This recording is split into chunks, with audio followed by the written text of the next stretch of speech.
Heart of Clear Springs, Volume 1. A legendary tale passed down by Springvale hunters that portrays an encounter between an unknown young boy and a spring fairy. Under the cascading moonlight, a tearful young boy made his wish at the spring. A fairy from afar, who had taken up residence in the unoccupied spring, listened in silence to his wordless wish. Spring fairies know nothing of distant memories or deep dreams.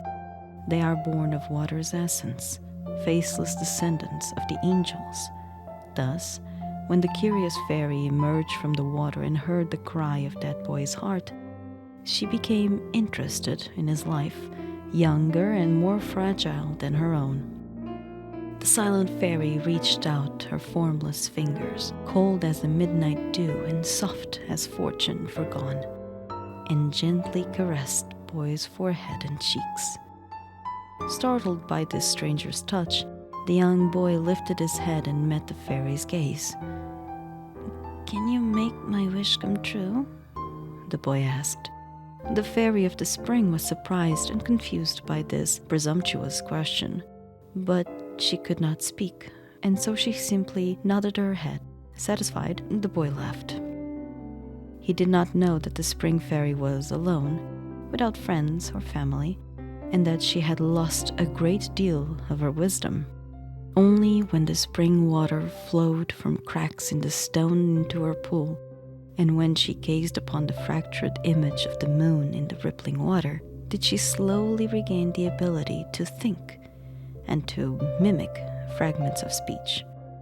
Like a curious child, the fairy observed the world around her in innocence, wonder, and love. She rejoiced with the fox and the squirrel who stole berries, and grieved at the dark clouds that covered the horizon. And for that young boy, a feeling complex yet immature welled forth from within her heart. All alone in this world, she had neither the power nor wisdom with which to grant his wish, but she could share it, and she drew life from sharing his burdens.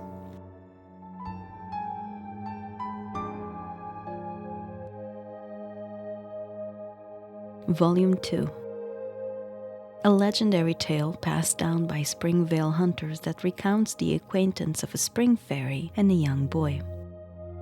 As he gazed at the fractured image of the moon carried by the water's ripples, the boy poured his heart out to the spring. From within his words, she learned much of him, and from her silence, he strengthened his belief in himself. Dimly, the spring fairy understood that there was good in the world beyond moonlight and fruits, and more to darkness than mere clouds. The boy spoke to her of forests and trees, cities and walls, and shared with her his joys, his sorrows, and his fears, and she listened to him. She became enamored of this imperfect world into which she had been born. When the boy grew frustrated at his powerlessness, the spring fairy would gently and quietly wipe away his tears. From them she grew to understand the world outside the spring a little more. Those tears flowed into the water, and the fairy purified them, turning them into a sweet nectar that brought him sweet dreams. The boy forgot the pain of his waking hours and met the silent fairy by her spring in his sleep. Every time that happened, the fairy too would smile, asleep in the pool drenched in moonlight. The fresh dew nourished the boy's dreams, and the boy's dreams rejuvenated the lonely fairy's soul. In those dreams, the spring fairy told the boy tales of the faraway realm of Hydro. She spoke of her sapphire blue homeland. She sang of the homesickness of exile, and she sighed for separation and belonging. In these dreams, the boy became the one who silently listened, who wept for her troubles, and who rejoiced in her happiness. Over time, the spring fairy gained the power of speech from the boy's memories and dreams. Over time, they became friends who shared all.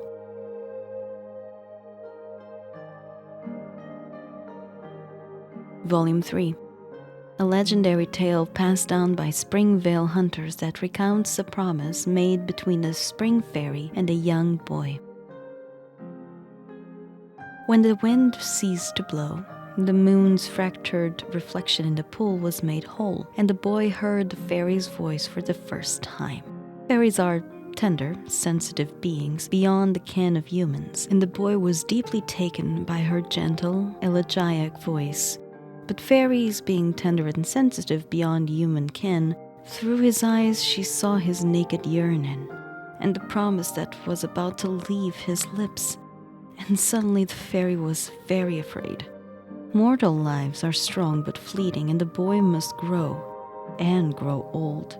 Once youth and innocence had faded, how would he treat his elemental descendants? In the twilight of his life, would he blame himself for throwing his life away for a childish promise? The spring fairy was pure and kind, but she did not understand human love. She had never seen the miracle of humanity, and had merely sat idle through millennia of change. And so she greatly feared parting. What humans see as a miracle of devotion, elemental fairies can only perceive as fleeting pleasure. And even the powers of fairies cannot reverse the aging of a loved one. The tender fairy could not bear to see that unavoidable day come, and with a kiss she stopped the boy from uttering the words. But the boy, in his innocence, mistook her rejection as her approval of his promise. From that moment, the fairy vowed that she would someday bear to leave him, and the boy vowed that he would remain by her spring forever. Volume 4, a legendary tale passed down by Springvale hunters that recounts a bitter ending finally faced by a boy who was no longer young and a spring fairy who had not grown old. By and by, the young boy grew up, made new friends, and had new experiences, and the spring fairy, as she had in his youth, sang him her quiet elegies each one, till the day came at last when she left and gazed no more upon the boy. Never again did words flow forth from the trickling sound of the spring. Never again would the fractured moon become whole. The spring fairy suddenly realized that though she had found a place to belong, and though she had experienced fleeting happiness, she was still alone. The boy, now no longer a boy, could not perceive her flight and blamed himself for his own solitude. Perhaps she was merely a childish fantasy, he would think to himself as he listened to the gurgling of the spring. But that cool kiss was real, and the wind that once played with her hair. Suddenly, he realized that though he had met and parted with countless new friends, and though he had adventured and returned more times than he could remember, he was still alone in the end. So, as they had done many years ago, the boy's tears fell into the pure pond, soaking into the fractured moon. But this time, the spring fairy did not come as promised. Stubbornly, she turned her back, willing to be the object of an innocent childhood dream, to be a fleeting guest wandering from a foreign land, but unwilling to allow her near-eternal life to break her lover's promise. Legend has it that whenever the rain pours down, the raindrops that fall into the pond mix with the tears of the spring fairy. To his dying day, the boy believed wholeheartedly in his groundless superstition, but sadly, the spring fairy who fled from her true feelings could never believe it herself.